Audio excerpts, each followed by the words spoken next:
Coach, obviously it was a pretty draining game, both mentally and physically this weekend. Have you felt like you had to kind of reset the team's mentality now after that one to kind of move on? Yeah, I think, set the mentality is the thing that was very encouraging, I guess, first of all, after the game is players, a locker room that was drained and highly disappointed. And as guys started to leave the locker room, guys that came by my office and kind of had a player like pull me aside and just say that he's never been more committed to anything and he felt his teammates were the same. And so that part was very encouraging because this group is really starting to see, A, that they've improved, and B, that they're getting closer to where they want to be as a football team. So that part is there, but it was a draining day in a lot of ways. So we had to kind of go about, we try to move on from this, as I know we keep talking about it, but we've tried to encourage guys to watch a lot of it on their own because we weren't going to spend as much time as always to watch it because A, the length of the game, but B, we have to get onto a good football team in Northern Illinois and get ourselves there. We've modified our practice schedule here first part of the week in some ways that hopefully will get our bodies back at least to where they should be at this time of year after our regular game. And you guys have obviously gotten a lot of attention now too with a nationally televised game, and by the end of it, it seemed to be really the talk of college football at that point. So, how do you think the team's kind of handled that? Well, I think so. It's the game was deserving of that. I think our guys have deserved any attention for the work they've put in. It should be nice that probably the others that Western probably got afterwards because of being the victor in the game it would have been even more special. But as I said, it's a 5-hour infomercial for your program, and your athletic department, university, and hopefully community. And when you see that, I mean, especially when we were very fortunate that it got picked up nationally, and so those are things that you hope you can build on for recruiting purposes. Support purposes, all the things that you need to continually build your program. And again, I continue to see a point where our players gain confidence off of these things. Jamal, has your life changed in a little bit of a way based on what happened in that game Saturday? I wouldn't say my life has changed. To be honest, I that's pretty much what I expect out of our guys, and it was good for our guys to really see where we are and where we can go. So I think our guys are just really hungry to get a win. And now, we still 3-3 in the record book, so we're looking for a win. As a captain, how have you thought about juggling the two sides of this game, the good performances, the outstanding things that happened, but the bottom line that you didn't win? Was that something you had to put a little thought to as you talked to some of your teammates? Oh, yeah. After the game, a lot of guys were disappointed, and so I just went around to the locker room, and every guy and everybody who played, I just told them I was proud of the fight that they put in, and I think that they showed some of the things that we're capable of, and I think we earned a lot of people's respect in that aspect. So I just told everybody, hey, proud of you, but let's go get a win. Let's move on from this. Let's build on this. Let's learn from it. So I think that's a good thing for us.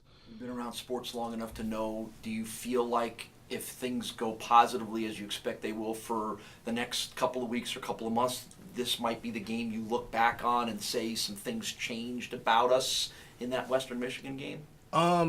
Yeah, I think so. I think that this could be a game that we can look back on, and you could really see the turning point of, okay, we saw that we had a good team, Western, coming in. We knew it was homecoming. We knew how to prepare for that. So, okay, let's do that again. We got to prepare for NIU the same way.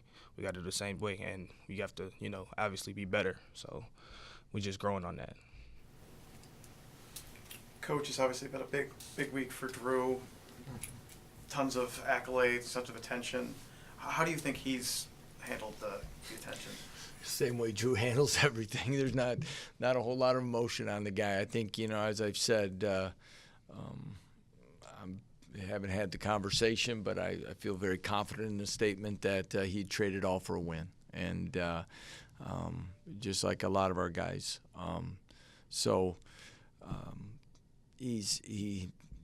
back on the field yesterday, getting back to work, because there's some things that we all can improve on, and I'm sure he feels the same way. And there's some things that there's probably a few plays that he'd take back. The statistics aside, I think the things that that were impressive in that is that we didn't throw any interceptions, and we didn't get sacked. And it says something about our line, but it also says about Drew's awareness and knowing where to go with the ball and getting rid of it, stepping up in the pocket and doing those things. And those are small things that he's doing an excellent job running our team right now.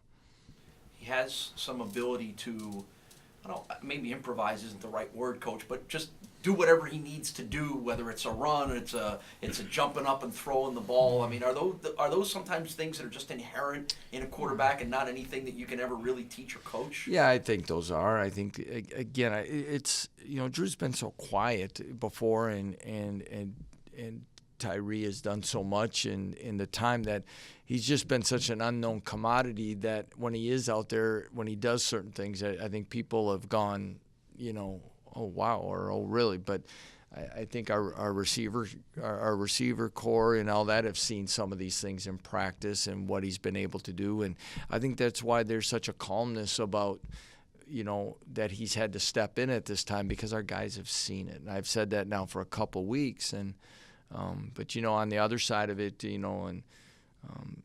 Jamal didn't finish the game, but he, as our leader, especially one of our leaders on offense, especially at the receiver group, he was around talking about at halftime, telling the receivers about how they were going to have to step up, because it was going to come down to what that group had to do and make plays, and then really look what took place. And now the quarterback had to get the ball out, but we had to have some guys step up and make plays, and that's what's really good to see too as an offensive unit. What's Tyree's status?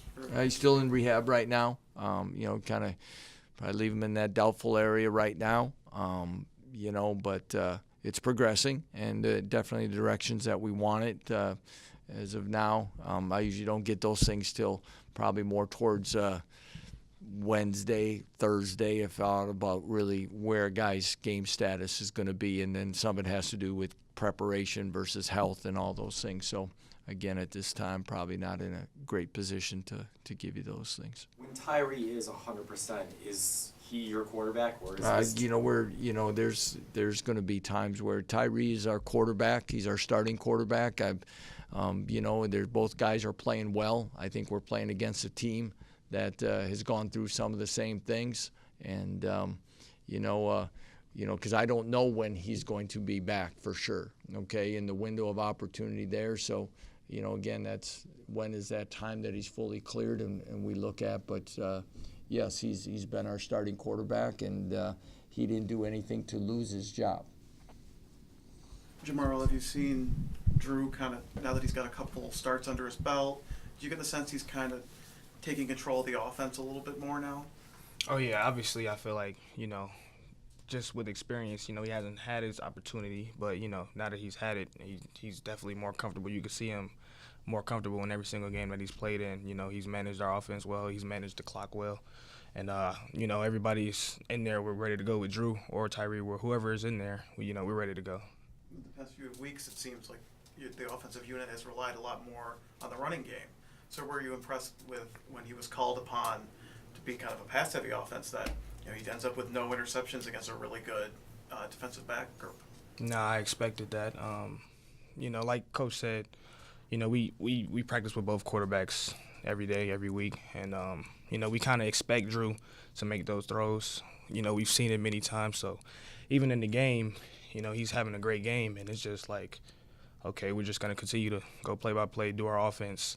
It wasn't until after the game that I realized how great of a game he had, because, we just expect that from him. So I'm guessing with a game like that, maybe nobody's happier with him than the wide receivers, right? Yeah, I guess you could say that. A lot of guys got in there and made their opportunities. So, yeah, it was good to see that. Was some of that, Jamarl, an indication of teams have started to put so much attention on Anthony because he's shown how good he is, that the other guys are now getting more opportunities? And was that, right in front of everybody's eyes in the way the game went down on Saturday? I would say so, yeah. AJ's done a great job all season. Obviously, teams have to prepare for him. So, all of our receivers know that. They know that teams are gonna key on AJ. So now, with KJ Osborne and Tone and Kamadi Hosey and all those guys playing well as well, they just can't key on AJ. They're gonna have to, play defense, and it's kind of pick your poison. Whoever's in the game, we're ready to go. Yeah. Coach, can you talk a little bit about Northern Illinois' defense? They're number one in the MAC pretty much in every category, and that's kind of been pretty consistent over the years. They've always had a really good defense, so it's a bit of a contrast in maybe what you saw Saturday. What's the challenge for what they're going to throw? Well, I just kind of going back to last week. That still was a sound defense. I think where when you look at regulation points scored, we're right about the same point where Western was holding USC and things like that. It's when it got into the overtime, and I think that's one of the things we talk about all this just quickly is, when you score and then you got to go right back out. If you're the second team and you go right back out, you don't have time to process. Usually you score in a game and you go back to the bench and you talk. Well, in an overtime, things are happening so fast. You score. If you're the second team, you have to go right back out and play again. So the statistics and the processing and all that changed so much in that last hour plus of that game. Now with Northern, they're an excellent team. They've played people that want to run the ball really well as just total defense. It's a physical front four, yet athletic. The linebacker core is probably as good as a group that we've seen, and they have some experienced secondary guys. All that being said, I like where we are as an offense, and we've got to, we didn't run the ball Saturday as well as we had hoped, and we've got to be able to try to get back to a little more balance. But I think we have shown, as you just asked in the last question, the ability of others to step in and make our offense whole. And that is, it can't be just, whether it be a quarterback that can run the ball and throw it, whether it be Emmanuel Reed running or Anthony Johnson. We've got enough people now that I think people better make sure that they're defending the whole field, and that's from Jake Martinez wide open in the middle of the field because people are overplaying certain people. We've got to be able to do that and do that on a regular basis. You mentioned last game using the pass a lot more frequently than you had in the past couple of games. Was that a scheme plan, or was it just kind of the pass was working? Well, we didn't. We lost. We lost. Emmanuel before the half. Some things, we weren't running the ball as well as we'd like. They did some good things. There were some things that we wish we would have done better up front that didn't give us that full opportunity. The last few overtimes, Cameron Pickett was playing a lot, and Cameron's a young player in our program with ability. But when we if you've kind of gone through, he's kind of your fourth running back, and as you're going through when you practice, those guys get limited reps, and that's kind of where we were at in some positions. Jamal didn't finish. Jake Martinez was out. I mean, we're putting guys back on.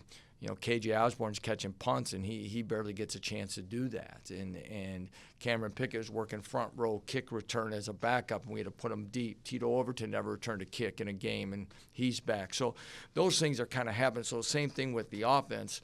We were having some success in the throw game. We were getting some rhythm. We were getting time, and guys were making plays out there. So it almost kind of came more of a, unfortunately on their side, it was more like an inside run drill, and they kept running the ball, and we're playing pass Kelly in the overtime. So it was kind of two different tales but each team was kind of doing what they needed to do there once we got in the overtime period.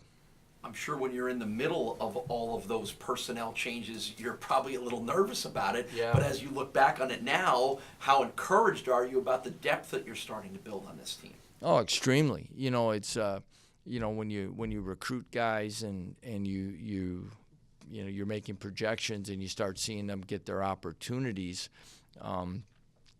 Because injuries are going to be part of the game. And you see guys that have worked hard and have waited patiently for opportunity. That's good. It's good for the morale. It's good for your practices. But to actually see it come through, now you have more things to happen. Now, having to call timeouts to tell guys what to do in certain spots because they've never practiced there, you hope you can avoid that as you go through and you try to even this morning we're talking about different contingency plans and different personnel groupings, probably a little deeper than we ever have before.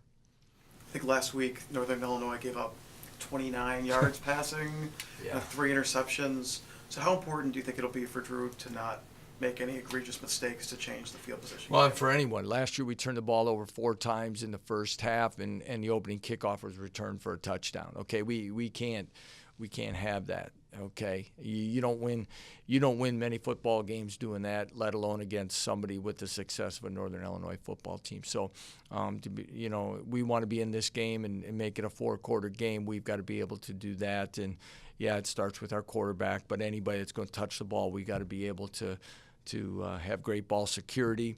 We have to minimize penalties, and we've got to be great in special teams. And I think that's one thing about last Saturday's game that really kind of, because of all the scoring and everything else that really got lost, is we sat here last week and talked about a prolific punt and kick returner, special athlete, and we did a very good job, an excellent job of keeping the ball out of his hands. And that gave us a chance. And really, we did a great job in special teams. So we're going to need that type of special teams performance when you're playing against somebody like a team that this good defensively. Field position could be a big part of this game. Jamal, what jumps out at you about Northern Illinois' defense? Well, I know that their secondary is very experienced. They got some guys who've been all MAC, 2-3 years. They got some transfers coming in to give them some depth. And we know that last year they really shut us down. So, it's another big challenge for us this week to, really, dive into the film and, see some things that we could attack and maybe some things that, we should be aware of. So that's pretty much so far what I've seen out of those guys. So, Western Michigan, you played last year, struggled. Northern Illinois, you played last year, struggled. How much do you guys as players view these games a little bit as measuring sticks to know, hey, we know we're better, but we're looking forward to sort of quantifying that when you play teams that that were a little better than you the year before? Do the players view it that way? I think they do a little bit. They definitely remember, the bad taste in their mouth from last year, frustrating games, and they, we definitely have respect for anybody and everybody that we played. There's games last year that we thought, oh, maybe we got this in the bag. Obviously we didn't. So, we're not taking anybody lightly this year. And obviously the teams that, that got us last year, we going for them. So. Can you reflect a little bit on what your journey has been like? You've been here about as long as anybody has. You've seen an awful lot. You've been through some ups and downs, and and things are certainly peaking on the upside here. Can you just reflect a little bit on what your 5 years have been like? My 5 years here, they've gone fast, and it's been forever at the same time. Obviously, I've learned so much from different coaching staffs and, from positives and negatives. I've learned so much about, just continuing to push through and continuing to do things the right way. And, and I'm very proud of where I am right now as a team captain. A couple years ago, I probably wouldn't see myself in this position, but, I'm enjoying every moment of this season. I'm enjoying all my teammates. We're very close.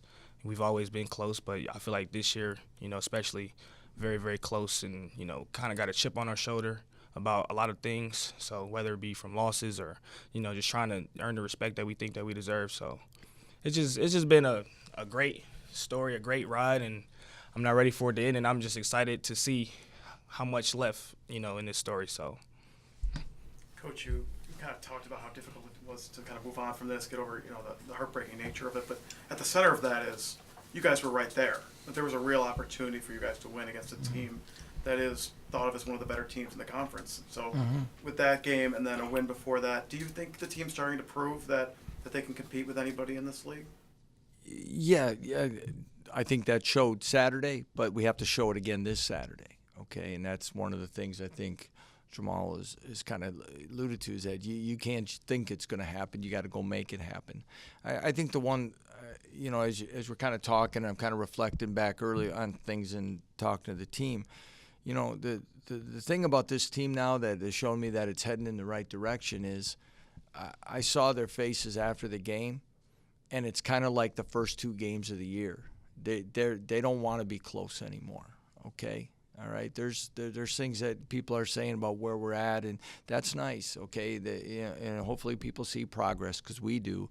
But being close doesn't count anymore, Okay, that's not why we're doing it. That's not what they're working hard for, and they want to get it where it's a win. They want to get it to where it's a happy locker room. Okay, and not just they were part of an exciting game. So that's a part that's showing me that this team is growing too, because it wasn't like, boy, that was, I told them that was the neatest football game I'd ever been a part of as far as a game. Okay, but unfortunately I didn't get to be a fan in it. Okay, and it's a loss, and that's where I see this thing grow. Just like the young man next to me, I've seen him grow. There's a point right around this time last year where we had a team meeting, and I saw him be the first guy to stand up and talk about a very sensitive topic, and he became what he was, even somewhat of a leader. He became a leader at that time. And when you watch guys, like he said, and he probably knows that when we first got here, and there's certain things that happened about, maybe where he was at and working and where it was all going. And now from about last year on, to watch him really earn the respect of the whole program has been remarkable. And that's one of the reasons why we're sitting here talking like we are today, is because of guys like this. And these guys are seeing it, and they're seeing their work, and if they work at it daily, good things will happen. It's kind of starting to click for the team. Yeah, it is, but it's we still got a lot of ball to play, and this thing isn't going to get easier, and it's going to be a road, and we got to keep working at it, pounding away. But I definitely see what we're doing. But as we tell our guys all the time, just because you work hard, it doesn't mean that's bare minimum in this sport. Everybody's working hard. You use the word grind. Everybody grinds. Okay. All coaches work long hours. All players have been putting in the price since last year. Everybody does it. That doesn't guarantee success. Results are you got to produce, and that's what we're trying to get done. Anything else for Coach? Or go on? Okay. All right, thanks, guys. Thanks for being here.